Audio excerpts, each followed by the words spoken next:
Hi guys নমস্কাৰ সকলোকে মোৰ চেনেলটোলৈ আপোনালোক সকলোকে পুনৰবাৰ স্বাগতম জনাইছোঁ। আজি লৈ আহিছোঁ চিম্পল ৰাজমা ৰেচিপি।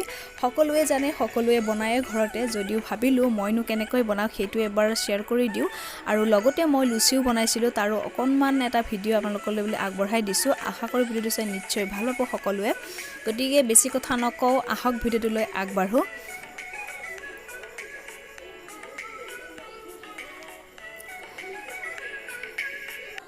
এয়া হৈছে ৰাজমা কেইটা। এইখিনি মই ৰাতিটো তিয়াই ৰাখিছিলোঁ আৰু এতিয়া ভালকৈ ধুই আলু এটা আৰু বিলাহী এটাও ভালকৈ ধুই লৈ লৈছোঁ।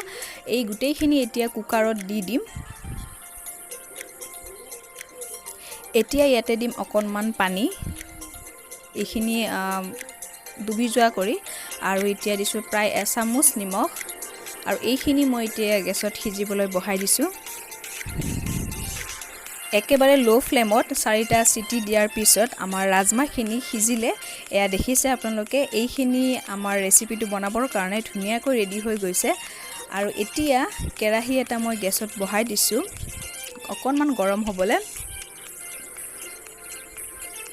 কেৰাহীটো গৰম হৈ গ'ল। এতিয়া ইয়াতে দিম অকণমান মিঠাতেল,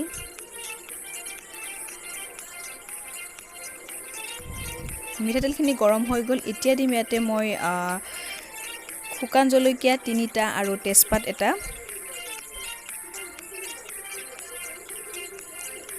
এইখিনি ভালকৈ ভজা যোৱাৰ পিছত ইয়াতে দিম মিডিয়াম চাইজৰ সৰুকৈ কাটি লোৱা পিঁয়াজ এটা। ইয়াতে দিম মই কেঁচা জলকীয়া 5টা, আৰু এইখিনি দি ভালকৈ ভাজি লৈছোঁ। এইখিনি ধুনীয়াকৈ ভজা হৈ গ'ল। আৰু এতিয়া দিম ইয়াতে আদা নহৰুৰ পেষ্ট এচামুচ।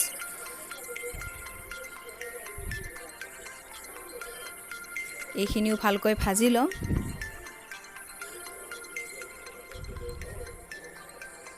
এইখিনি ভজা হৈ গ'ল। আৰু এতিয়া ইয়াতে দিম জিৰা গুড়ি এচামুচ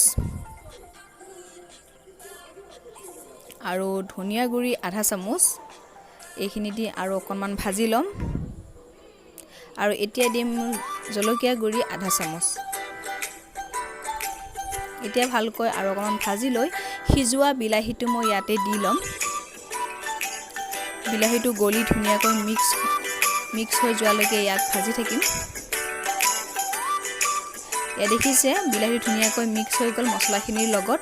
আৰু এতিয়া অকণকৈ ৰাজমাখিনি ইয়াতে দি দিম।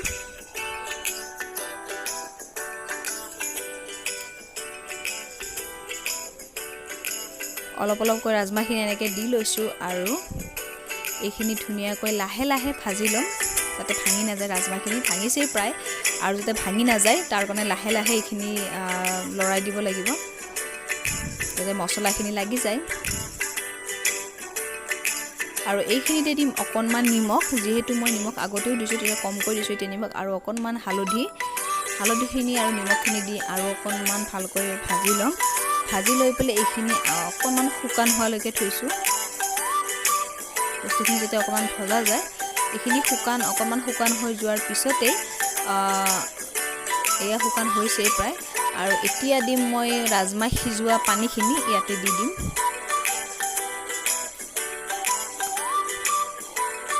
দেখিছে আমাৰ এইখিনি ধুনীয়াকৈ শুকান হৈ গৈছে। আৰু এতিয়া পানীখিনি দি দিব পাৰিম। এয়া ৰাজমা সিজোৱা পানীখিনি ইয়াতে দি লৈছোঁ গোটেইখিনি। আৰু এইখিনি ভালকৈ এবাৰ লৰাই দিছোঁ, আৰু লৰাই দি এইখিনি ভালকৈ উতলিবলৈ থৈ দিম।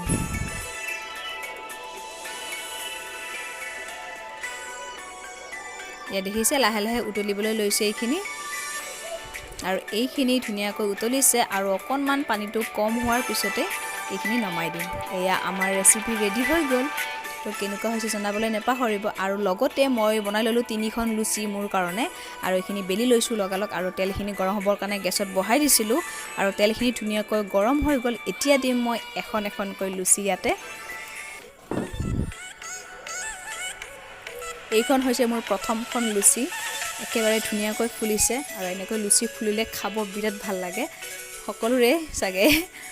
আৰু ইয়াত মোৰ প্ৰথমখন লুচি হৈ গ'ল।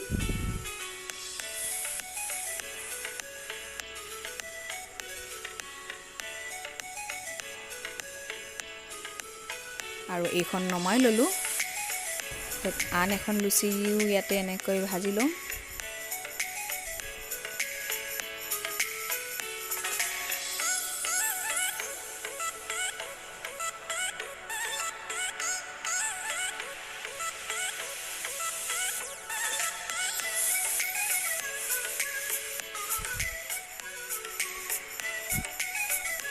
মোৰ লুচি ৰেডি হৈ গ'ল